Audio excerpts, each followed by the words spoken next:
نحمده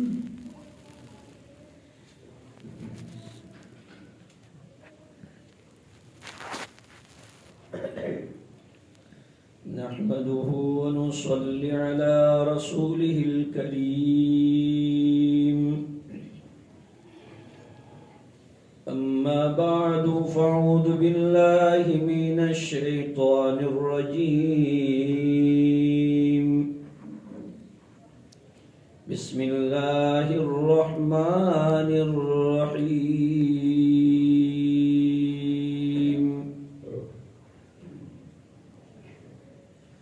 إن الذين قالوا ربنا الله ثم استقاموا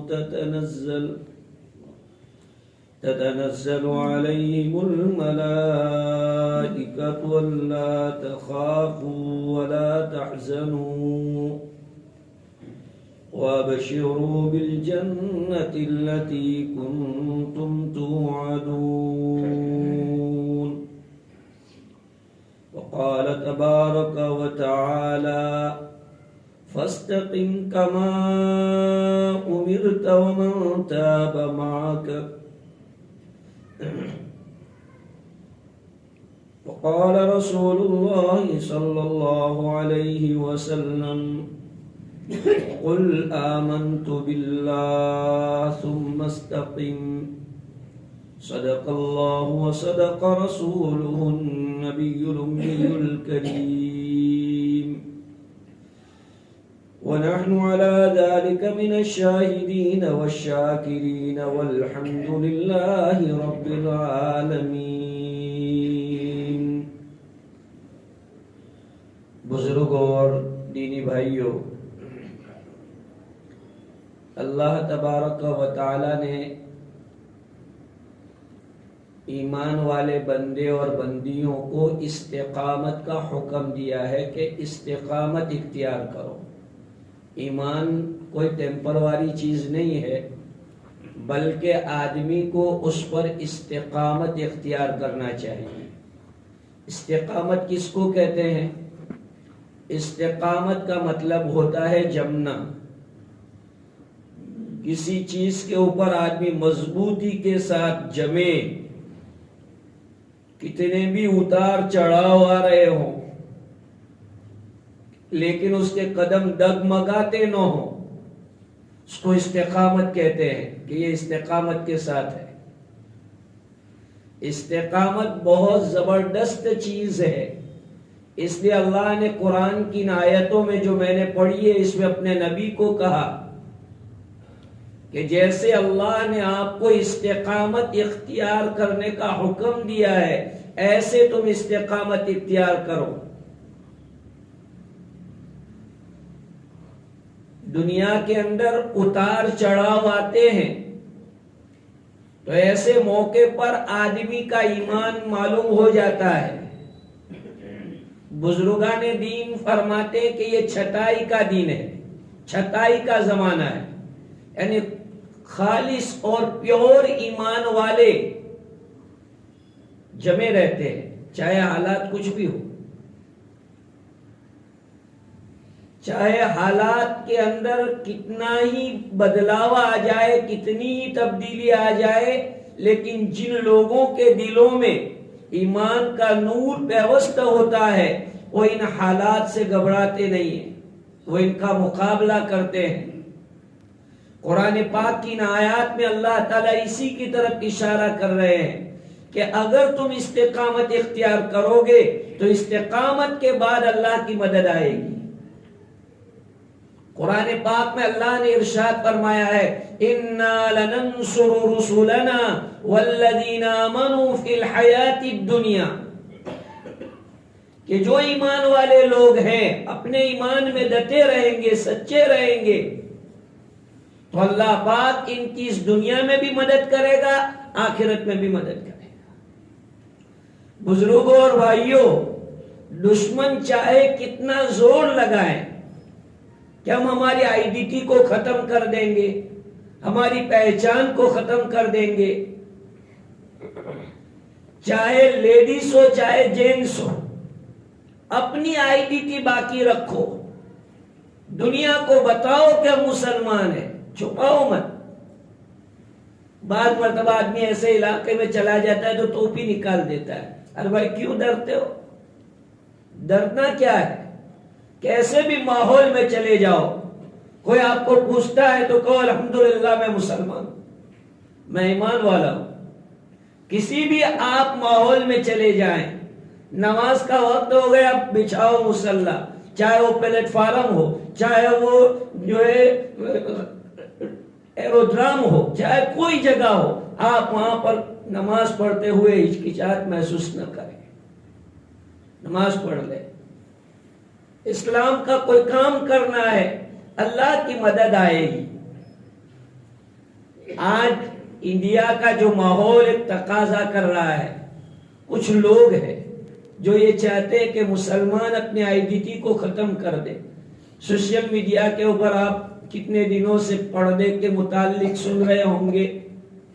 کرناٹکا کی ایک مسلم لڑکی ہے جنہوں نے بہادری کے ساتھ جو ہے ایک بھگوا کلر کا مقابلہ کرتے ہوئے اس نے نعرہ تکبیر بلند کر کے، یہ ایک ادنا لڑکی کا جذبہ ہے۔ ایسا جذبہ انڈیا کی ہر لڑکی میں، ہر لڑکے میں ہونا چاہیے، کالج اسٹوڈنٹ میں، ہر ایک میں، چاہے لیڈیز چاہے جینٹس، ہر ایک میں یہ جذبہ ہونا چاہیے کہ ہم پڑھیں گے، منع نہیں ہے، آپ ایجوکیشن حاصل کیجئے، لیکن ہم ہماری آئیڈینٹی کے ساتھ پڑھیں گے، ہماری شناخت اور ہماری پہچان کے ساتھ۔ جبہ پہن کے ہم جائیں گے کالج میں، وقت ہو جائے گا تو نماز پڑھیں گے۔ جاب کرتے ہیں تو اگر آپ کے جاب پر الاؤ ہے ٹوپی پہن کے جاب کرو، اپنی آئیڈینٹی کبھی مت چھپاؤ۔ دو پیسے کے لیے آدمی اپنی آئیڈینٹی چھپا دے۔ میں نے ایک لڑکے کو پوچھا، بھائی تم داڑھی نہیں رکھتے ہو؟ کہ مولانا میں ایسی ڈیوٹی کرتا ہوں، ایسی فیکٹری میں جاتا ہوں، سب سے پہلے سپروائزر داڑھی چیک کرتا ہے، سب سے پہلے اتنی گٹ آؤٹ سیو کر کے آؤ، گٹ آؤٹ، اتنی داڑھی ہوتی ہے تو کہتا ہے کہ گٹ آؤٹ سیو کر کے آؤ۔ میں نے کہا کہ اس کے اوپر لاکھوں روپیہ ملتے ہو تو ایسی نوکری کو کیا کرنے کی، لات مار دو اس کو۔ اس سے بہتر ہے کیلے بیچو، اس سے بہتر ہے چائے بنا کے گزارا کرو۔ دین بیچ کے ایسی کون سی تمہاری یہ ہے کہ بھائی دین بیچ کے تم جو ہے اپنی دنیا کما رہے ہو؟ یہ کہاں کی عقل مندی ہے؟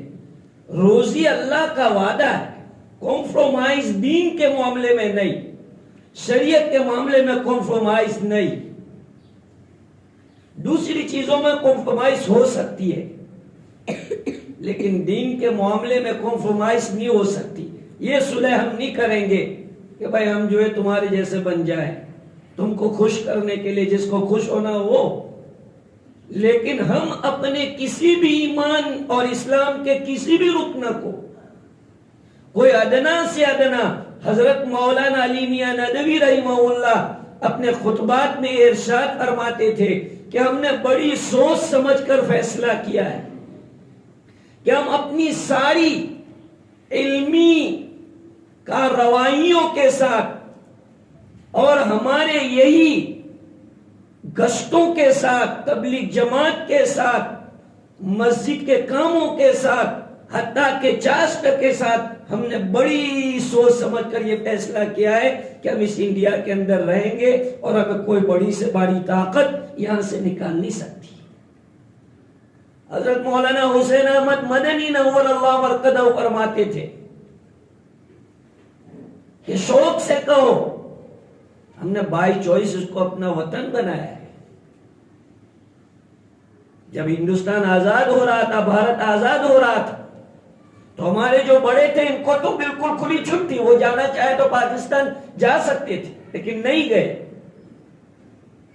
تو اس لیے کبھی بھی ڈاؤٹ نہیں کرنے کا، ایسی دشمنوں کی گدڑ بھپکیوں سے ڈرنے کا نہیں، اپنے اندر ایمان اور جوش رکھنے کا۔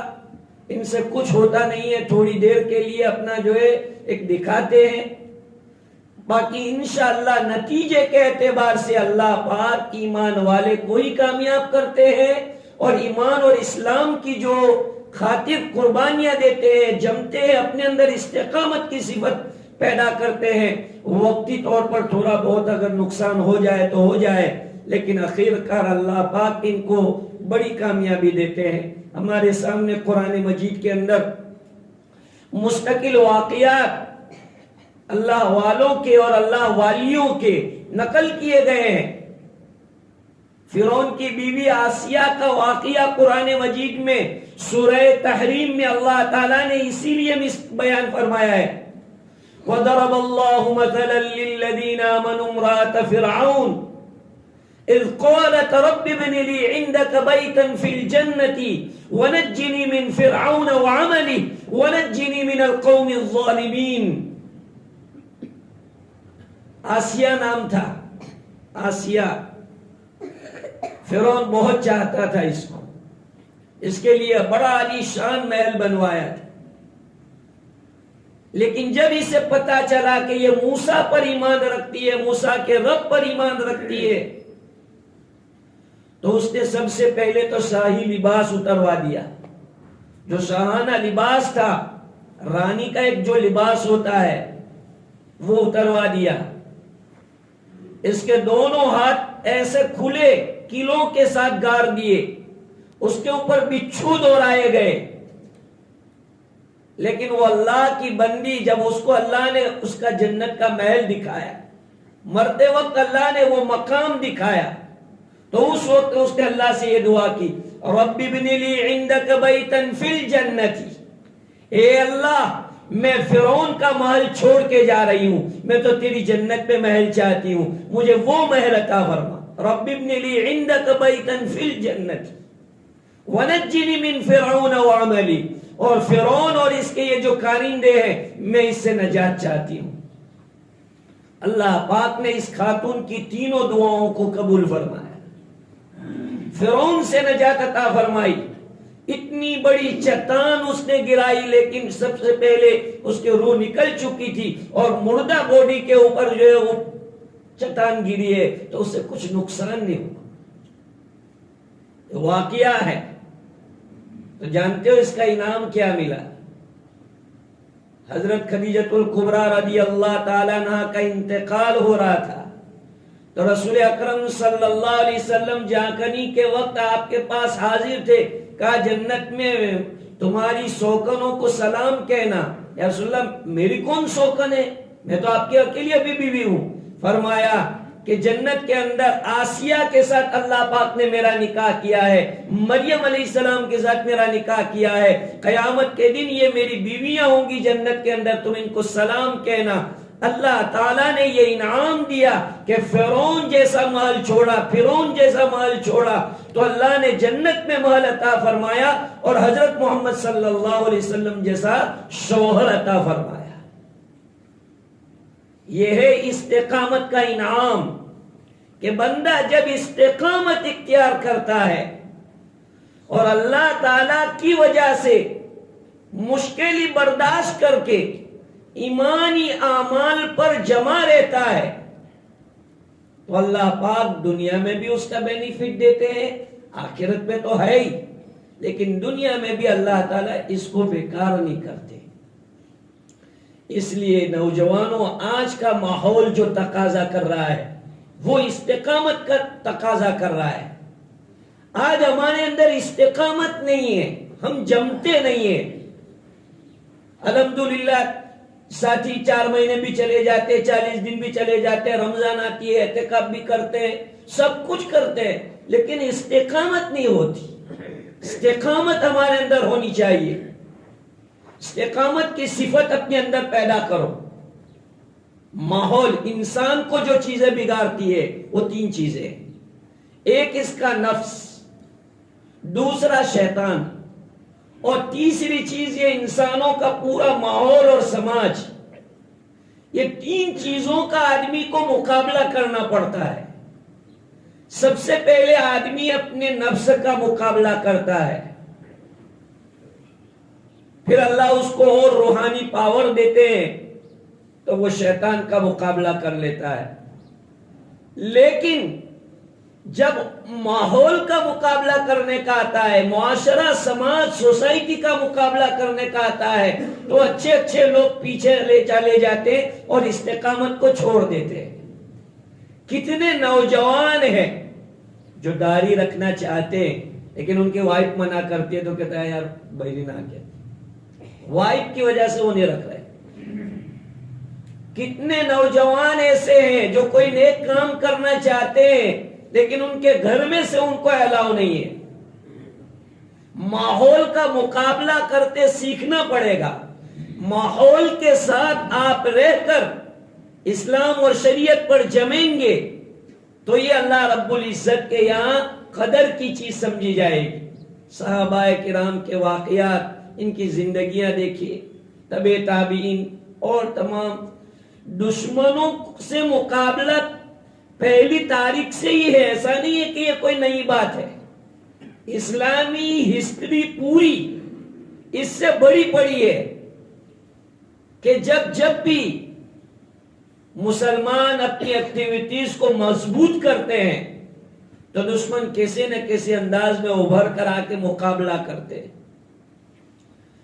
میں نے یہ مضمون کیوں اختیار کیا آپ اچھی طرح جانتے ہوں گے کہ جب سے جو ہے ایک ایسی کٹر وادی حکومت انڈیا کے اندر چھائی ہوئی ہے، ان کی ایک مونوپولی ایسے ہو گئی ہے کہ آپس میں پبلک کو لڑاؤ اور حکومت کرو۔ تو اس لیے اولاً تو میں آپ کو یہ کہنا چاہتا ہوں کہ جنونی بننے کی ضرورت نہیں ہے، اور دوسری بات میں یہ میرے نوجوانوں کو یہ بتانا چاہتا ہوں کہ آپ اپنی آئیڈینٹی کو باقی رکھ کر ایمان اور اسلام پر چلیں جب تک اللہ پاک نے آپ کے مقدر میں اس ملک میں رہنا لکھا ہے۔ اب بے خوف و خطر رہیے۔ کوئی بھی بڑی سے بڑی طاقت، اتنی مسجدیں ہیں، اتنے مدرسے ہیں، اتنے خانقاہیں ہیں، یہ سب چھوڑ کے آدمی کہاں چلا جانے والا ہے؟ کوئی کتنی جو ہے بھکیاں دیتا ہو، چاہے کتنی دادا گیری سے رہ رہا ہو، یہ چند وقتوں کے لیے ہوتا ہے۔ ایمان کے ساتھ آپ رہیے، اللہ کی ذات پر بھروسہ کر کے رہیے، لیکن بات یہ ہے کہ آدمی کو احتیاط سے رہنا چاہیے، ساؤچیتی سے رہنا چاہیے۔ تدبیریں اختیار کرنا شریعت میں منع نہیں ہے، تدابیر کے ساتھ، عقل مندی کے ساتھ، ہوش مندی کے ساتھ آدمی کو اپنی زندگی گزارنی چاہیے۔ ہوش مندی تو شریعت میں مطلوب ہے کہ آدمی عقل مندی کے ساتھ اور تدبیر کے ساتھ زندگی گزارے۔ میں آپ کو یہ میسج دینا چاہتا ہوں کہ آج کل مسلمان کو خوف زدہ کرنے کی کوشش کی جا رہی، اور مسلمان ایسا سمجھتا ہے کہ ہمارا کوئی سہارا نہیں ہے۔ یہ وہ سمجھتا ہے جس کا ایمان کامل نہیں ہے، جس آدمی کے دل یا جس نے اللہ کو پہچانا نہیں ہے یا جس نے اللہ کی طاقت کو جانا نہیں ہے۔ اس لیے کبھی یہ مت سمجھو کہ ہمارے پاس کوئی طاقت نہیں ہے۔ ارے سیاسی پارٹیوں سے زیادہ بڑی طاقت ہمارے پاس اللہ کی طاقت ہے۔ سیاسی پارٹیاں تو ادھر ادھر داواں دول ہونے والی پارٹیاں ہیں، وہ تو روپ بدلتی ہے، لیکن اللہ رب العزت کی مدد ہمارے ساتھ ہے۔ اس لیے انڈیا کا جو ماحول تقاضا کرتا ہے، آپ اس سے متاثر نہ ہو، اپنے اندر اسلامی، ایمانی، روحانی اسپرٹ پیدا کریں۔ جس فیلڈ میں آپ ہیں، آپ یہ معلوم کریں علماء سے کہ ایمان اور اسلام کا اس وقت میرے فیلڈ میں کیا تقاضا ہے، میں کیا کر سکتا ہوں یہاں پر اس وقت۔ آپ کسی بھی چیز میں ایمان اسلام سے کمپرومائز نہ کریں، اس کا مقابلہ نہ کریں۔ ہم لوگ احتیاط کے ساتھ زندگی نہیں گزارتے، اتنا ماحول ہے، تو ایسے ماحول میں ہم کو احتیاط کے ساتھ زندگی گزارنی چاہیے۔ مثلا آپ گوشت لینے کے لیے چاہتے ہیں، مرغی کی دکان پہ جاتے ہیں یا کسائی کی دکان پہ جاتے ہیں، تو آپ انہیں تلقین کریں کہ بھائی تم بسم اللہ پڑھ کے ذبح کرو، اور بسم اللہ پڑھا ہوا جو ہے گوشت کاٹ کے ہم کو دو۔ یہ نارملی چیزیں ہم کو لگتی ہے، ہم 600 روپے کلو کا گوشت کھاتے ہیں اور آرام کھا جائیں گے۔ اب بھائی ہماری جمعیت کی ایک میٹنگ ہوئی تھی، تو اس میں مسئلہ ہے کہ ایک کھاتی تھا تو وہ شراب نشے کی حالت میں کھاتا تھا۔ اب بتاؤ 600 روپیہ دے کے ہم حرام گوشت کھاتے ہیں، اور ہم جس شاپ پر جاتے ہیں تو اس شاپ کے مالک کو بولنا چاہیے کہ بھائی تمہارے یہاں کاریگر کون سے کٹنگ کرتے ہیں، اور اچھے سے بسم اللہ بولتے نہیں بولتے۔ یہ چیزیں اس ماحول کے اندر ضرورت ہے کہ ہم اس پر عمل کریں۔ شادی بیاہ کا موقع ہو تو عورتوں کا ہم عذر سامنے نہ لائے کہ مستورات نہیں مانتی۔ دنیا کے کتنے کام ہیں جو ہم زبردستی کرتے ہیں، عورتیں نہیں مانتی تو بھی کراتے۔ اصلاح معاشرہ ایسے نہیں ہوگا۔ ہر آدمی کو اپنی اپنی کمیونٹی میں، اپنی اپنی فیملی میں اسلامی احکام پر چستی کے ساتھ اور استقامت کے ساتھ عمل کرنا پڑے گا، ڈھیلا ڈھلا نہیں، استقامت کے ساتھ۔ ہم اگر اسلامی قانون کی اہمیت نہیں سمجھیں گے تو دشمن کیا سمجھے گا کہ وہ اسلامی قانون کیا ہوتا ہے؟